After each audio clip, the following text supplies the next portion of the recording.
The first person to receive an email from the whistle-blowing organisation Football Leaks was Antonio Varela, a columnist at Record, one of Portugal's 3 national sports newspapers.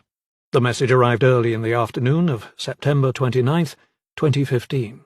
Varela, a precise, watchful man in his early 50s, clicked on a link which took him to a blog entry that had been created at 5:17 a.m. that day. "Welcome to Football Leaks," it read in Portuguese. "This project aims to show the hidden side of football. Unfortunately, the sport we love so much is rotten, and it is time to say enough." Below was a collection of previously unseen documents involving Sporting Lisbon, the 18-time winner of Portugal's National League.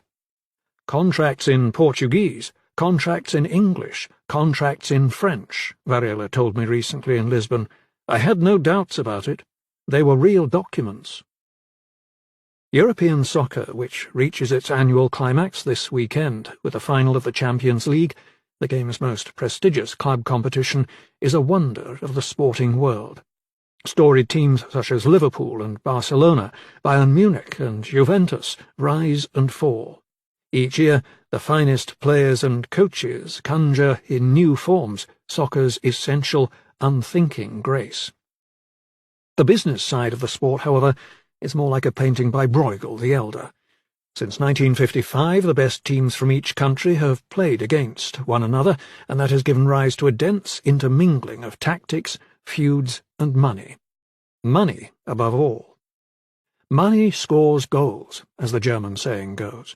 Unlike American sports, with their draft picks, salary caps, and collective bargaining agreements, European soccer is a heedless Darwinian affair. Spending rules are broken, salaries are secrets, the best leagues are awash in Russian oligarchs, Middle Eastern sovereign wealth funds, and Chinese conglomerates. Rumours fly, middlemen thrive. Between clubs, it's not only that we don't trust each other. A director at a top European club told me, "We betray each other constantly." Last season, according to the accounting firm Deloitte, European soccer had revenues of $28 billion, about the same as Major League Baseball, the National Hockey League, and the National Football League combined. The first documents released by Football Leaks related to a controversial investment model known as third-party ownership. One of the ways that clubs make money is by buying and selling players. TPO, which originated in Latin America, allows external parties to buy a stake in promising young players, in the hope of profiting from a huge transfer deal one day. In 2017, the Brazilian striker Neymar was sold by Barcelona to Paris Saint-Germain for around $250 million. Proponents of TPO describe it as a form of lending, but many fans believe that it gives investors too much control over a club's roster and the shape of players' careers by influencing when and where a player might be traded. In Portugal, one of the most vehement critics of TPO was Bruno de Carvalho, the president of Sporting Lisbon, who described it as a monster coming to football. FIFA, soccer's global governing body, banned the practice in May 2015, but the contracts that Varela read on Football Leaks showed that Sporting Lisbon had entered into a secret TPO-like arrangement with an Angolan club named Recreativo de Cala. "It was powerful," Varela said. "People say one thing, but they are doing something completely different." Varela's story filled 2 pages of Record the following day. By the end of the week, Football Leaks had posted confidential contracts from FC Porto and Benfica, Portugal's biggest teams, Olympique Marseille, a leading French club, and FC Twente of the Netherlands. Fans learned that Jorge Jesus, the coach of Sporting Lisbon, was earning €5 million a season, an extraordinary salary for the Portuguese league, while other files confirmed rumours and disclosed hidden investors. Together they gave a sense of seeing the business of soccer for the first time. Football Leaks was hosted by LiveJournal, a Russian blogging service suggesting that it was the work of Russian hackers. But Varela was struck by the technical nature of the documents. He thought that a disaffected lawyer might be responsible. They were framing the problems with too much accuracy, Varela said. At the same time, he worried that the data might be stolen. In late November, after Football Leaks revealed that FC20 had sold stakes in 7 of its first-team players to a single investment fund, its president resigned. The club was fined €180,000 and was banned from European competition for 3 years. In mid-December, a spokesperson for Football Leaks, calling himself John, agreed to answer questions emailed by the Times. "People may think we are hackers. We are only regular computer users," John said. He claimed that the organisation had been given 300 gigabytes of data by insiders who were dismayed by soccer's excesses, and that it was receiving more all the time. "The fight has been hard," John wrote, "but we won't stop." The interview transfixed Raphael Buschmann, a 33-year-old sports reporter at Der Spiegel, the German news magazine who had covered organised crime and the financial side of soccer for 10 years. "I was totally electrified to get a hand on this data," he told me. For all John's bravado, it was clear that Football Leaks was having problems. The first blog was shut down by LiveJournal. So was a second. There were days when the documents were hard to access, or infected by malware, which suddenly filled the screen with pornography. Buschmann wrote to the site for weeks, but received no reply.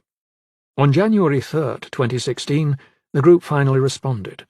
"What is your problem with football? Kind regards, FL." That evening, confidential contracts related to the image rights of Cristiano Ronaldo, at that time the star forward for Real Madrid, appeared on the blog. Buschmann and John began exchanging messages every few hours.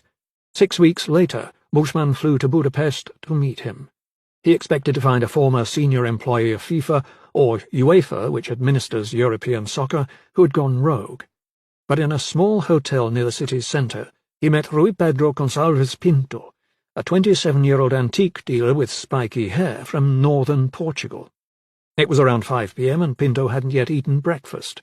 Real Madrid and AS Roma were playing that evening. Pinto took Buschmann to a Serbian restaurant to watch the game and ordered a meat platter. They parted for 2 days. "I was nearly to death," Buschmann told me. Before the reporter left, Pinto gave him 2 hard drives containing 800 gigabytes of data. In the following 3 years, Pinto supplied Der Spiegel with 4 terabytes of confidential information, more than 88 million documents, a leak almost twice the size of the Panama Papers and 60 times that of Edward Snowden's. The information provided by Pinto has led to the conviction of dozens of top soccer players for tax evasion. It has prompted the Las Vegas Police Department to investigate an allegation of rape against Ronaldo. It has also revealed likely rule-breaking by Manchester City, the all-conquering champions of the English game, and a plan by Europe's leading teams to leave their national leagues and form their own competition. Since 2016, Der Spiegel has partnered with media organizations in 13 European countries to publish hundreds of stories, rewriting much of what was known about the soccer business and changing it in the process. The scale of Football Leaks, its totalizing nature, has brought about a novel anxiety among the sport's fixers and dealers. People are going to think at least twice before they do something which is not 100% straight, a Portuguese agent told me. Last November, in response to Der Spiegel's stories about a breakaway league, fans in Germany mounted protests in stadiums across the country. But Pinto is a confounding figure. With a high school diploma and no formal IT training, he has managed to obtain and interpret information that European tax prosecutors and investigative journalists have sought for years. "For me, he is a genius," Buschmann told me. "The question is, what is the other side of his personality?" As soon as Football Leaks appeared, it had the air of an illicit enterprise. For a long time after Pinto was identified as the ringleader of the project, he denied his involvement and narrowly skirted arrest. In January, Pinto was detained in Hungary on charges of cybercrime and extortion. While he waited to be extradited to Portugal, where he faces up to 10 years in prison, I spent 2 days talking to him in his apartment in Budapest. Pinto is now 30, but his fresh face and adolescent haircut give him the look of a student who has missed his last deadline. Each day I arrived at around 1 p.m., when Pinto had just got out of the shower. Many of his answers had an artful, knowing quality. At tense moments his face broke into a disarming smile. "I really don't consider myself as a hacker," he told me. Pinto prefers to talk about what he has uncovered and to describe the evolution of European soccer from a varied and distinctive game to a corrupt playground for the international elite, in which only the richest, least scrupulous clubs can thrive. Pinto sees the future currently awaiting European soccer as bland and predictable. "It will be like plastic," he said. "Everything would be like a plastic thing." Pinto has studied the cases of celebrated leakers. His lawyer, William Bourdon, represented Snowden, and I often got the impression that he is trying to expand the definition of what a whistleblower can be. In 2016, Bushman asked Pinto where his information came from, and he replied, "Some of our sources do not realize that they are our sources." One afternoon with me, Pinto mused out loud about why none of his insiders had gone public. He questioned whether Europe's whistleblowing protections were strong enough. I suggested that perhaps his sources hadn't gone public because they didn't exist, and that football leaks was the result of Pinto's hacking alone. "That would be a plot twist," he said, flashing me his smile. "The biggest plot twist ever." Pinto grew up in a small, blue-tiled house on a hill in Villanova de Gaia, which faces Porto, Portugal's second city, across the River Douro. On a dazzling morning in April, 4 of the 8 newspapers on sale in town had stories about him on the front page. Pinto claims that he learned to read by listening to soccer commentators and matching the names that he heard against what was written on the players' shirts. At the age of 4, he began to stay up late on Sundays, to watch the highlights from the weekend's games, and to keep notebooks in which he would write down scores and players' statistics. "My father once said that football will destroy my life, because I was kind of a fanatic, actually," he told me. Pinto's father, Francisco, designed dress shoes at a local factory. His mother, Maria, looked after him and his sister, who is 10 years older. Francisco dabbled in antiquities, and when Pinto was 7, his father bought an Intel Pentium desktop computer with a dial-up internet connection, and installed it in the living room to buy and sell ancient coins online. eBay at that time was an extremely awesome opportunity, Pinto recalled. "I learned everything sitting next to him." Pinto became fascinated by the Phoenicians and by the Iberian and Celtic tribes that settled in Portugal before the Romans came. He watched the History Channel and dreamed of becoming an archaeologist. When Pinto was 11, his mother was given a diagnosis of advanced lymphoma. He visited her in the hospital every day after school. After she died, he resolved to tell no one. "I just pretended that nothing happened, and that is all," he said. He started skipping classes. He stayed up late, online. In school, Pinto was a quiet, distracted presence at the back of the class, who seemed to get his information from elsewhere. "It's very, very difficult to characterize Rui," Mario Falcon, Pinto's high school geography teacher, told me. "If he wanted it, he would probably be the best pupil from the class, but he was not." In 2004, when Pinto was 15, his team, FC Porto, won the Champions League, led by a brash, exacting coach named José Mourinho. Pinto was ecstatic. "He came very happy to class," Falcon recalled, "but most of the time he was not there." Pinto's father often apologized for his son's poor attendance. "What can a father do with a teenager who passes all the night with the computer?" Falcon said. Pinto digitized the records of the school library. When I asked Falcon whether he agreed with Pinto's description of himself as a normal computer user, he said, "No," and then repeated the word 8 times.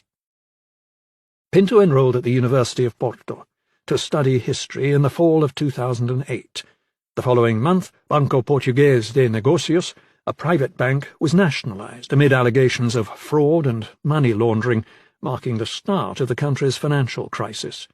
Pinto became part of what is known as Portugal's Geração Arrasca, Generation in Trouble. Unemployment among the young reached almost 40%. Hundreds of thousands of people emigrated. These younger people, 25 years or less, have to tell themselves this is not going to work, Felipe Carreira da Silva, a sociologist at the University of Lisbon who has studied the economic crisis, told me. In 2009, the shoe factory where Francisco had worked went bankrupt. He had taken early retirement to concentrate on antique dealing. In 2011, Portugal accepted a bailout from the International Monetary Fund. "I mostly lost my motivation to do anything," Pinto said. More and more events started to appear and to show everyone how doomed was Portugal. In 2013, Pinto took part in a study abroad program in Budapest. I am not a rich person, so I could not go to a city like London or Paris, he told me. When he arrived at his student dorm, in a complex of large Soviet-era apartment buildings in the east of the city, he experienced a sense of release. Budapest was fun. He loved the light on the Danube and the cobbled streets. Mixing with students from across Europe, Pinto gained a broader sense of the continent's economic crisis. He read about attempts by the German tax authorities to trace money that had been moved offshore. When he considered Spain, Italy, and Greece, where painful austerity measures had led to widespread street protests and the rise of populist parties, Pinto was struck by the passivity of his home country. If you look at the Portuguese people, most of the young people, they don't want to get involved in any of this, he said. They accept everything so easily. In the fall, Pinto returned to Villanova de Gaia. He was in the 6th year of a 3-year history degree. He helped his father with the antique dealing, but not much else was happening. On September 18th, Pinto had €31.67 in his checking account. The following day he received a transfer of €34,627 from a client account at Caledonian Bank, a small private bank in the Cayman Islands. On Friday, October 11th, Pinto received a second windfall from Caledonian Bank, this time from an account belonging to NetJets, the private jet rental company, of €227,332.80. 2 days later, he paid a cell phone bill of €15. The second transaction triggered an alert at the bank.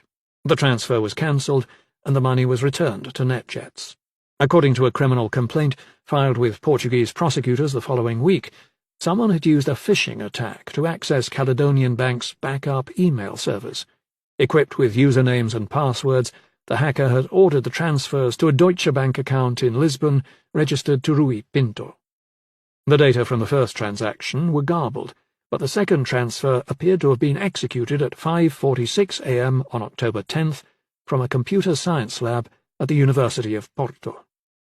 Pinto hired a lawyer, Aníbal Pinto, who works out of a glass-walled office on the outskirts of town. The two men are not related. When I asked Rui why he hacked into Caledonian Bank, he told me that he copied about 1 terabyte of data from the bank's servers, which he intended to hand over to European tax investigators. It was kind of interesting to find out what was going on, he said, but he never followed through. Pinto's account was frozen on November 6th. The police investigation was slow. The bank refused to name the victim of the first transaction, and the lab at the university did not keep computer use records for more than 7 days. Pinto maintained that the second transfer was a banking error, and that the money from the first one belonged to him. During the summer of 2014, Aníbal Pinto reached a deal with Caledonian Bank, in which his client agreed to return half the first transaction and keep the rest, a total of €17,313.50. Pinto was never charged with a crime. In February 2015, Pinto moved to Hungary for good. Portugal is a lovely country for a holiday, he told me. Just that. His father now traded in old posters, photographs, railway maps and flyers, mostly from the 19th century. Budapest was rich in ephemera from the Industrial Revolution and the early 20th century, which the Pintos sold for 10 or 20 euros per item online. In his first months in the city, Pinto went for interviews at a few call centres, where he could use his English and Portuguese. But he was increasingly distracted by soccer. That spring, Swiss police, acting on instructions from the FBI, arrested 9 FIFA officials at a meeting in Zurich on corruption charges relating to the organization's decision to award the upcoming Soccer World Cups to Russia and Qatar. Pinto was also concerned about the fate of his hometown club.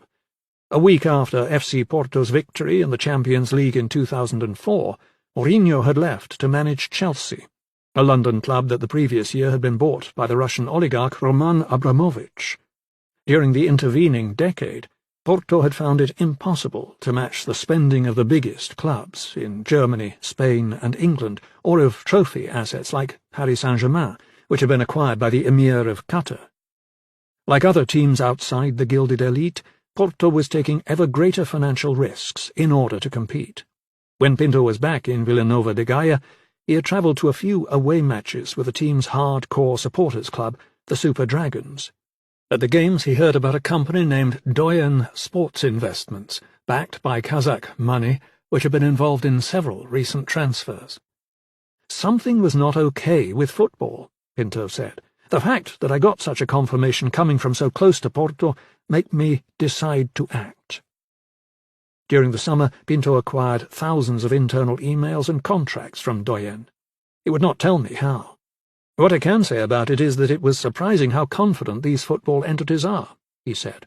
They think they are untouchable.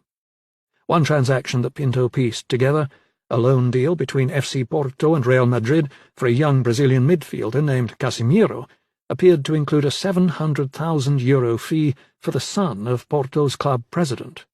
I felt like they were stealing my football club, Pinto told me, and that no one in Portugal even cared about it. Doyen, which had offices in London and Malta, was run by Nélio Lucas, a charismatic Portuguese agent in his late 30s. Between 2011 and 2015, Doyen invested around €300 million in TPO deals. When football leaks went live that fall, Doyen was the common thread in many of the stories. On October 3rd, 4 days after Pinto posted the first documents, Lucas received an email in excellent Portuguese from someone calling himself Artem Lobozov. The name belongs to a Russian freestyle swimmer who competed in the 2012 Olympics. Lobozov threatened Lucas with more damaging disclosures. "The leak is worse than you can imagine," he wrote. Lobozov said that journalists were desperate for him to share what he had. "You certainly wouldn't want that, right? But we can talk." Lucas reported the email to the Portuguese police, who had already received a complaint about football leaks from Sporting Lisbon. In the following days, Lucas shared his conversation with Lobozov with detectives from the country's cybercrime unit. On October 5th, Lobozov said that a payment of between €500,000 and €1 million would be a good donation to make the material disappear. Lucas played along. 4 days later, Lobozov emailed to say that his lawyer was waiting for Lucas to make contact. The lawyer's name was Aníbal Pinto. A meeting was arranged for October 21st near Lisbon. Aníbal Pinto flew south from Porto. A driver picked him up from the airport and took him to a roadside cafe on the A5 highway, around 10 miles west of the city. Pinto was uneasy. "Lawyers usually meet in their offices," he told me. The location had been chosen by the police. A surveillance van was stationed out of sight. Pinto was joined by a lawyer for Doyen and by Lucas, who was wearing a wire. 2 plainclothes officers sat at a nearby table. The men discussed a possible contract between Doyen and Lobozov, worth €300,000 over 5 years.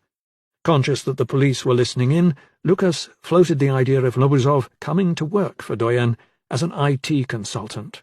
He asked Pinto about his client's hacking abilities. "I immediately explained, this is a young Portuguese kid," Pinto recalled, "not a major criminal organization." But Pinto described the Caledonian Bank case. "I already had something similar with him," Pinto explained. Toward the end of the meeting, when Doyen's lawyer was in the bathroom, Lucas offered Pinto €1 million to reveal his client's name. Pinto refused. Rui Pinto told me that he posed as Artem Lobozov to check that the documents he was posting were real. "I wanted basically to see the reaction," he said. "I know it was a naive attitude." In early November, Lobozov announced that he was walking away. Lucas and Doyen immediately came to suspect a different reason that Lobozov had broken off contact. The company hired a Portuguese security firm to study its servers. The investigation showed that Doyen's staff had been the victims of a phishing attack during the summer of 2015, in which they received replicas of Dropbox folders from contacts at various soccer clubs. On July 19th, Lucas had received a file named Players, supposedly from an official at FC Porto. When he attempted to open it, the file installed malware, which forwarded the contents of Doyen's London servers to a Russian email address. The hack raised the possibility that Lobozov was able to read Doyen's communications with the police in real time. Pinto told me that this was not the case. He read the messages only months later. The end of 2015 was a heady, disorienting time for Pinto. Fresh documents were pouring into football leaks from law firms, clubs, and agents. There were thousands of PDFs and emails which Pinto had no easy way of searching. He worked at night, combing through documents page by page. "It was extremely hard for me at that time to realize the extent of the wrongdoings," he said. Pinto sought to post at least 2 contracts every day, but he was often disappointed by the media coverage, which reduced football leaks to a source of gossip about famous players. On January 20th, 2016, Pinto published the transfer contract of Gareth Bale, a Welsh winger who had moved to Real Madrid from Tottenham Hotspur in the summer of 2013 for a little more than €100 million. The contract was the 77th published by Football Leaks. It showed that Madrid had announced a fictitious, lower fee in order not to offend Madrid's star player Ronaldo, who was acquired for €94 million. "It caused a kind of impact," Pinto said, "but yeah, it's just nonsense." By the time Pinto met Bushman from Der Spiegel a few weeks later, he was considering abandoning the project. "It was like messing up with my mind a bit," he said. After the Lobachov emails, Lucas had hired Markley Associates, a London-based private intelligence firm, to unmask football leaks. By mentioning the bank hack, Aníbal Pinto had given the investigators a valuable clue. In March 2016, a website called Football Leaks Revealed briefly appeared, naming Rui Pinto as the source and publishing his photograph. The site was taken down, but Pinto was shaken. He finds Hungarian winters hard at the best of times. "It's like an extra weight over my shoulders," he told me. That spring, Pinto decided to pause Football Leaks for 6 months to enable Der Spiegel to work through the data. But he would continue to look for secrets. There was something in him, Bushman told me. It was very powerful to bring him to this point and not to let him stop. Since 2011, Der Spiegel has occupied an austere tower in Hamburg, overlooking the city's former docks. The Football Leaks data are kept on the 10th floor, in an office labelled Geräteraum, or Equipment Room.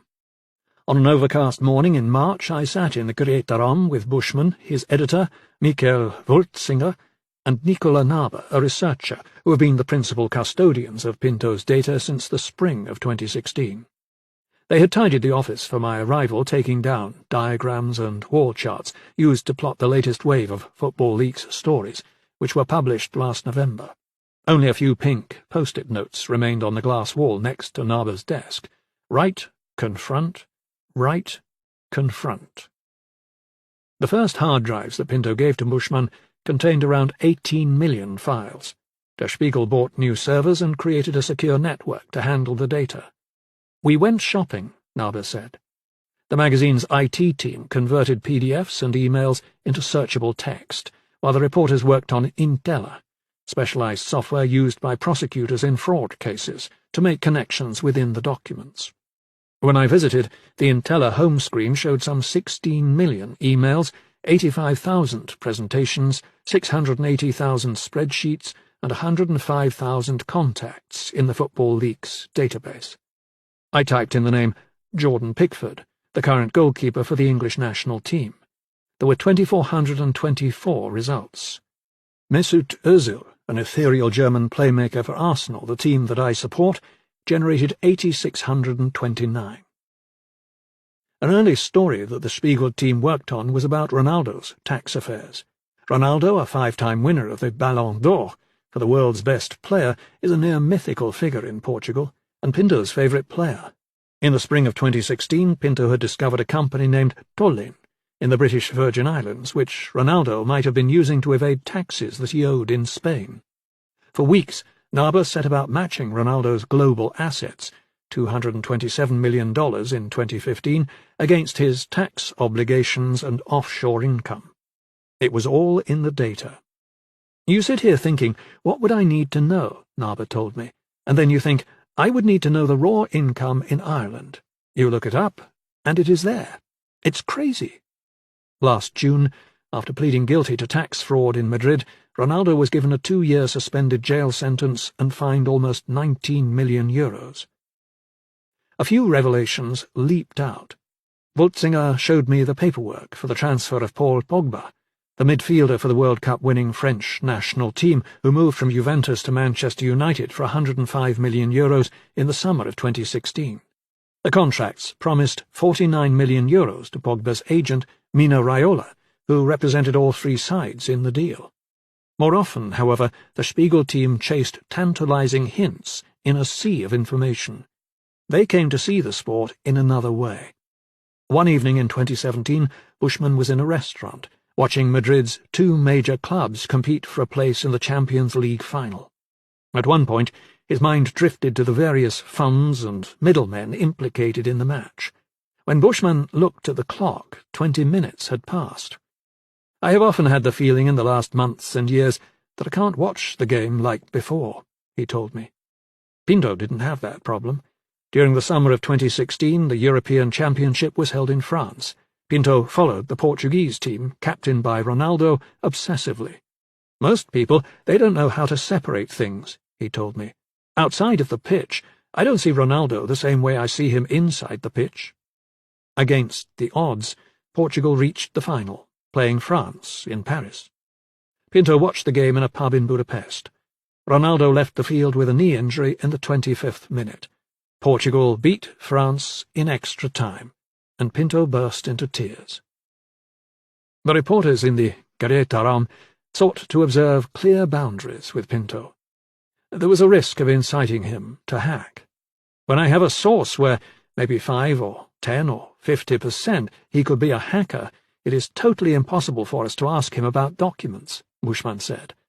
But there were times when they needed him. In the fall of 2016, Der Spiegel and its partners in European investigative collaborations, the reporting consortium that has worked on football leaks, were approaching the deadline for their first set of stories. But there was a glitch. Thousands of documents weren't showing up in the Inteller software. "Our IT team worked on this for weeks," Bushman said. One weekend, Pinto flew to Hamburg. During the afternoon, he insisted that Bushman take him to see Hamburger SV, the local Bundesliga team, play a match. He drank a few beers. "For me, it was totally stressful," Bushman said. "The stadium was full of cameras." In the evening, Bushman took Pinto to the Gareta Ram and showed him the problem. Pinto sat at a desk next to the window. It was the first time he had used Inteller. Bushman left the room to make coffee. "When I came back, he was ready," Bushman said. The problem was fixed. That December, Der Spiegel and the EIC published their first football leaks stories. The leading articles were about Ronaldo's finances, Doyen's aggressive TPO deals, and a network of Argentine agents who used shell companies and straw men in the Netherlands to evade taxes. The first stories went live at 9 on a Friday night. In Budapest, Pinto was madly scrolling Twitter. He messaged Bushman, "This is the most important day of my life." In early 2017, Pinto came across a file that was labelled Las Vegas. "I was kind of curious about it," he said. "Why Las Vegas? Let's see what's in here." The file contained emails between US and Portuguese lawyers about an alleged incident that had taken place at the Palms Place Hotel in Las Vegas on the night of June 12, 2009. "I got shocked," Pinto told me. "It was a rape case." The documents included a settlement agreement signed on January 12, 2010 between a Ms. P and Mr. D, in which Ms. P was paid $375,000.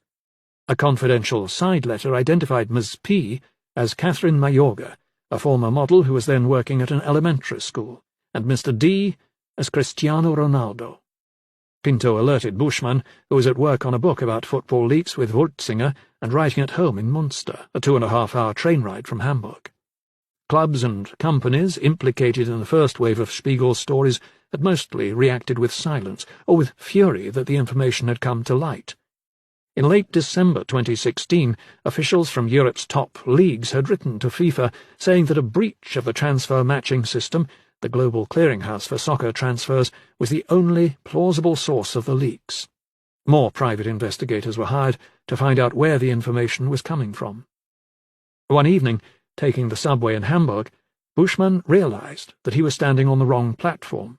As he ran to make his train, a wiry older man with a passing resemblance to Clint Eastwood switched platforms too. The doors closed before the man got on. A few days later, Bushman noticed the same man, in a heavy grey coat, entering a bookstore in Munster.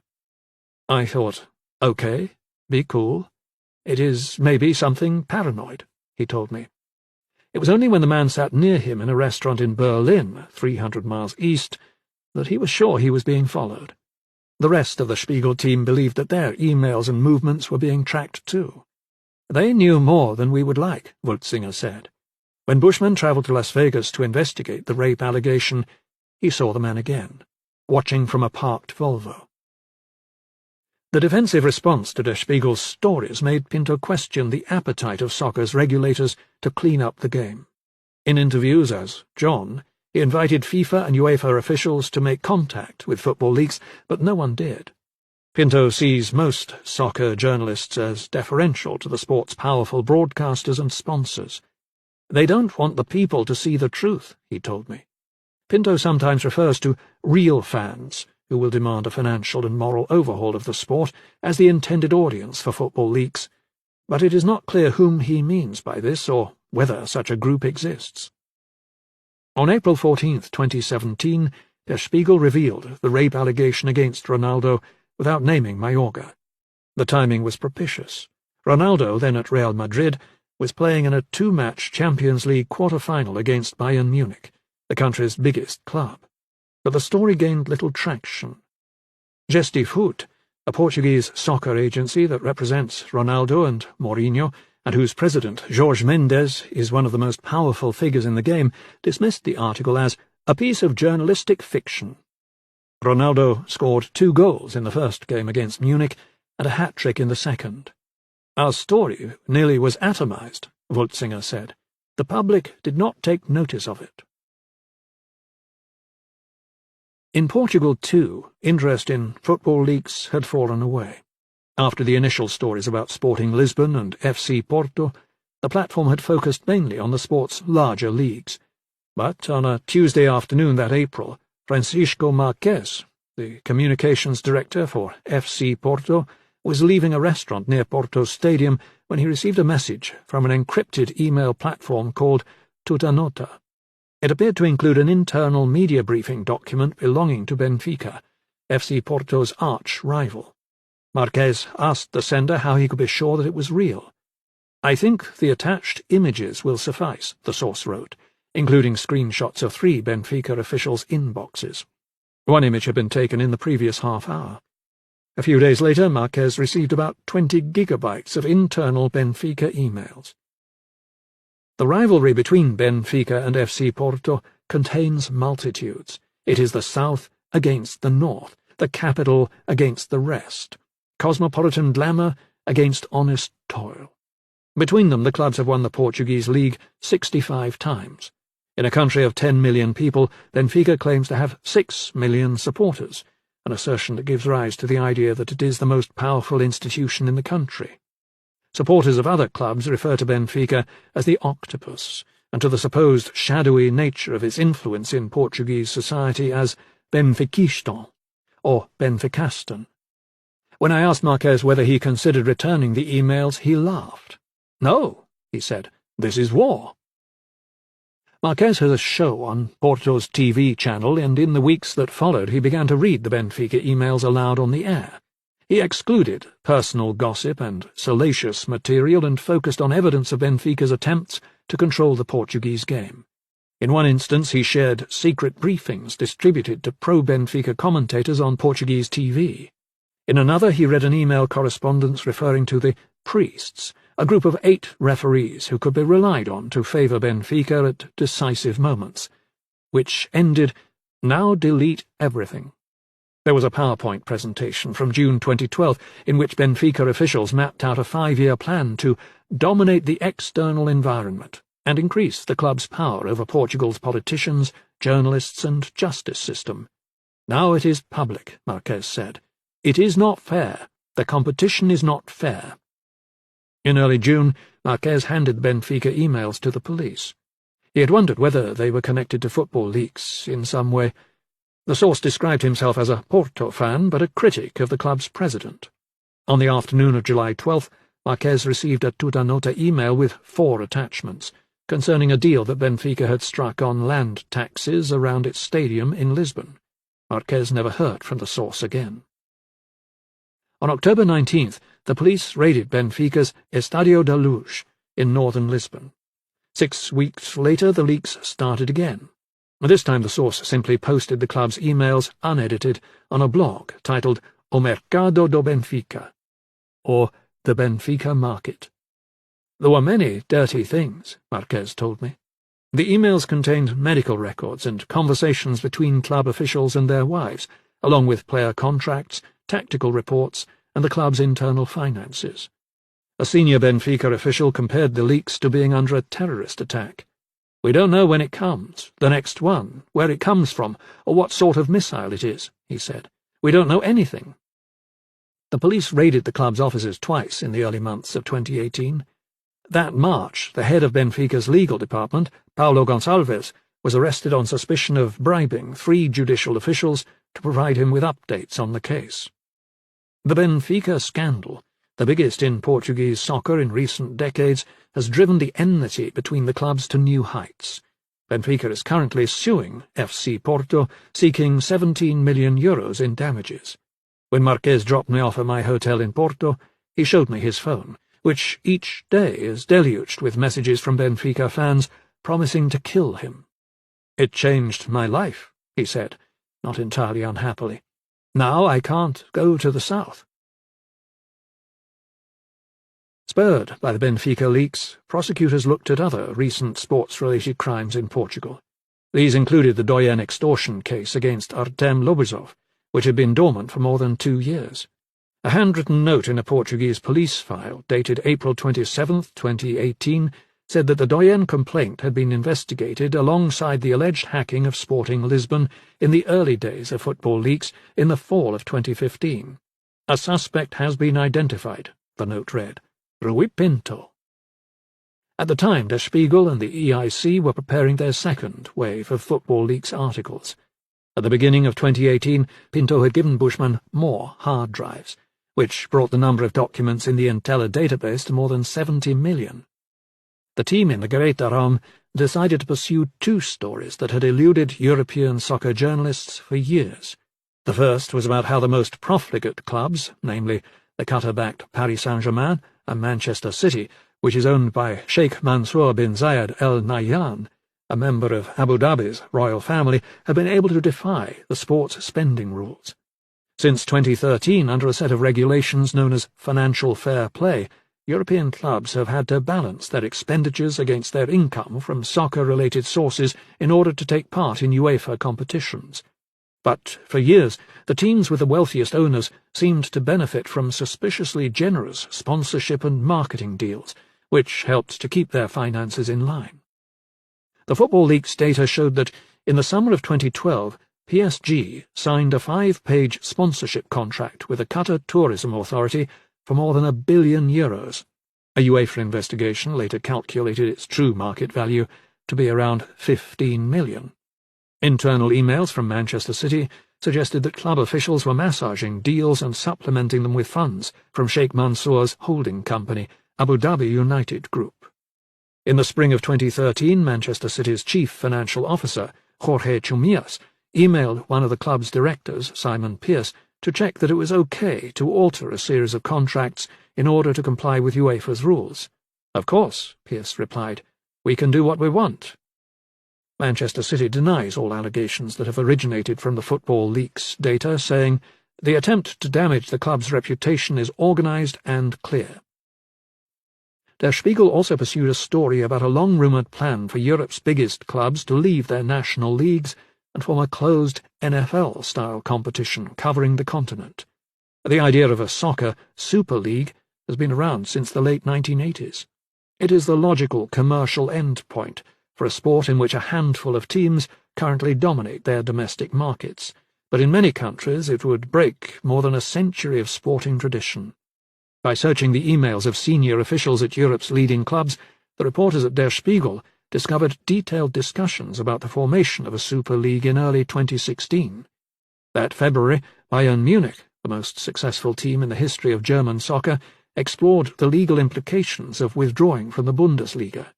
In the following months, executives from 7 powerful clubs, including Barcelona, Juventus, Manchester United and AC Milan, met twice to discuss potential formats for the breakaway league.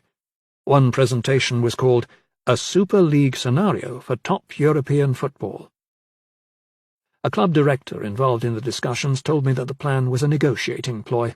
It was no secret, he said, but he didn't make the idea sound entirely abstract either.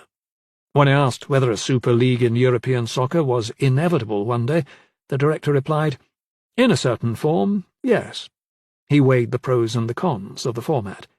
"You have to be careful," he conceded. "There is the fact you are killing the rest of football in Europe." In the summer of 2018, the rape allegation against Ronaldo gained fresh impetus. Encouraged by the widespread reporting of sexual misconduct by powerful men and the use of non-disclosure agreements to silence victims, Mayorga hired a new lawyer, Les Stovall, who wrote to Pinto through an anonymous email address asking if he had any other documents. Pinto unearthed multiple versions of a 27-page transcript of an apparent interview of Ronaldo, identified as X, conducted by a member of his legal team, Paulo Rendero, about the alleged attack. Answers in the earliest version of the document appeared to corroborate Mayorga's account. X. She said that she didn't want to, but she made herself available. The whole time it was rough. I turned her onto her side, and it was fast. Maybe she got some bruises when I grabbed her. She didn't want to give it to me. Instead, she jerked me off. I don't know any more exactly what she said when she was jerking me off, but she kept saying no. Don't do it. I'm not like the others. I apologized afterward. In the transcript, Mayorga was identified as Ms. C. Question. Did Ms. C ever raise her voice, scream, or yell? X. She said no and stopped several times. Pinto sent the transcript to Stovall, who forwarded it, with other information from football leagues, to the Las Vegas police on August 25th last year. In September, in an interview with Der Spiegel, Mayorga accused Ronaldo of raping her, and the Las Vegas police opened an investigation. Ronaldo has protested his innocence throughout.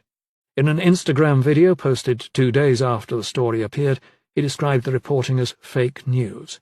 "It's normal," Ronaldo said. "They want to be famous to say my name, but it's part of the job. I'm happy man, and all good." On September 13th last year, 2 weeks before Mayorga's interview appeared, Sabado, a Portuguese magazine, named Pinto as the source behind football leaks and the prime suspect in the release of the Benfica emails. Pinto's face was on the cover. The Portuguese media harried him, and his Facebook page rapidly filled with threats from Benfica fans. Pinto had worried about being publicly identified and about how best to defend himself for some time. In 2017, prosecutors from France's Parquet National Financier, an anti-corruption unit, had made contact with football leagues, inviting John to share his data. France has some of the strongest whistleblowing protections in Europe. The following summer, Pinto approached William Bourdon, who specializes in whistleblower cases, and asked him to broker a meeting. In late November, Pinto traveled to Paris to meet with the PNF. "I spoke as a witness," he recalled, "basically said what kind of data I have, how I got the data, and that is all." Pinto told me that he also met with officers from France's witness protection program who gave him a secure phone with which to contact them in case of an emergency. "They considered that my situation was quite alarming," he said. After he returned to Budapest, Pinto resolved to move to France in February. "All this situation was a bit stressful," he told me.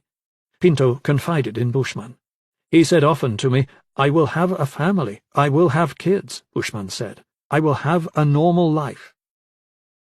In the middle of January 2019, Pinto's father and his stepmother, Elizabeth, visited him. They suspected that something was going on, Pinto said. When they arrived at Pinto's apartment on a quiet residential street in Budapest's 7th district, they couldn't open their luggage. Their suitcases had combination locks, which seemed to have been tampered with. The following evening, Pinto and his father went to the supermarket. When they returned to Pinto's street, there were police cars and men in uniform. I realized, okay, they're coming for me, he said.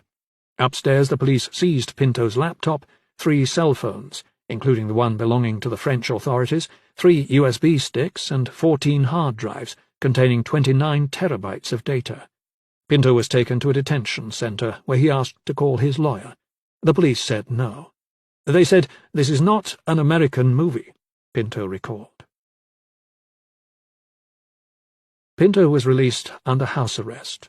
When I visited him in late February, he wore a Levi's t-shirt, jeans, and an electronic tag on his left ankle. His parents had stayed in Hungary, but his apartment felt spare, as if he had recently moved in. There was a double bed in the living room, where his parents slept, a table with a brown synthetic tablecloth, and some small, gaudy landscapes on the walls. The police had taken his DVR. Pinto was spending most of his time thinking about his case. According to the arrest warrant issued by the Portuguese authorities, he was being held on 6 charges, relating to the alleged blackmailing of Doyen and the hacking of Sporting Lisbon contracts in the fall of 2015. The warrant made no mention of the Benfica emails and the subsequent embarrassment for Portugal's biggest soccer club, which Pinto was convinced were the real reasons for his arrest. Politicians, prosecutors, even police detectives, they lose their focus when it comes to football, he said.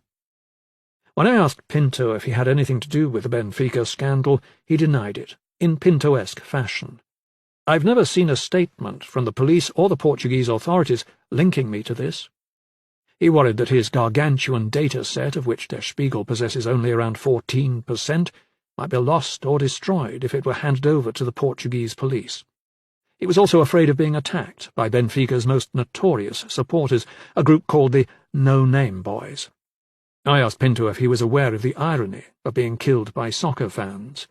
"Yeah," he replied, "I'm aware of that." The following week, Pinto had an extradition hearing at Budapest's Central Courthouse. I arrived early, with Bushman. The corridor outside the courtroom filled with news crews and lawyers. Bourdon was there, wearing a long green overcoat. Pinto is 5 feet 6 inches tall. When he appeared, led by 2 thick-set Hungarian police officers, he looked like a student on a Eurail trip gone wrong. "He is a cat," Bourdon murmured, "a poor, fragile cat." Extraditions between EU member states are almost always routine affairs. When the judge ordered that Pinto and his data be handed over to the Portuguese authorities, Bourdon slapped his rollerboard suitcase in frustration. After the hearing, Pinto sat on a bench in the corridor in handcuffs and gave an impromptu news conference to some Portuguese journalists. "I did this for the public," he said. "I did this for all football fans." The journalists wanted more, but Pinto seemed to dry up. "What else can I say?" he added. "I have to go to a Hungarian prison." Pinto was extradited to Lisbon on March 21st. 3 days before he was handed over to the Portuguese police, Belgian prosecutors came to Budapest and copied all his data. Pinto's hard drives, which are heavily encrypted, are what he hopes will eventually secure his freedom. "It is one thing to copy them. It is another thing to have access to them," a member of his legal team told me. In February, prosecutors from Eurojust, the EU's judicial cooperation unit, met in Brussels to discuss how to analyse the Football League's data in a systematic way. Jean-Yves Lorgoglio of the PNF described Pinto as a whistleblower and confirmed that the French authorities had looked at 12 million documents so far. The following month, UEFA announced that, as a result of the Spiegel coverage, it was investigating Manchester City, the newly crowned English Premier League champions, for breaking its financial rules. The club faces a potential ban from the Champions League. "You don't have to convince me that Pinto is at risk of one day being convicted as a hacker and for stealing information. It's true there is a risk, but Snowden did the same," Bourdon told me. "There is a principle of proportionality, of the violation of the law compared to the services rendered. Pinto came from nowhere, and he opened the eyes of millions and millions of citizens." In Portugal, Pinto's return was front-page news.